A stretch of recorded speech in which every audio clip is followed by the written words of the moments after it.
Do you sometimes wake up really doubting yourself, thinking you just can't go ahead with your day? Well, today's mindset switch is going to help you to feel much more positive about yourself, make you feel good about yourself for the rest of the day. I'm Bella O'Hara from Feel Great to Be Productive, and I'm a motivational coach. I work with sports teams, football teams, netball teams to help them to become more competitive. The best way to get rid of self-doubt is to read about what other people think about you. Other people's words can lift and inspire you. Read a testimonial about work you've done for someone, or a recommendation from someone else, or maybe even just something that's a compliment from somebody else to help you feel better about yourself. Your self-doubt should melt away with other people's words of encouragement. Maybe you don't have any reviews. Well, why not ask for some?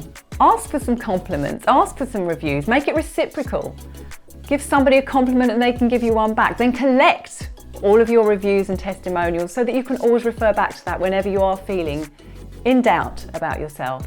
To stay up to date with my videos, subscribe to my channel and click on the bell icon so that you're notified next time I make a video.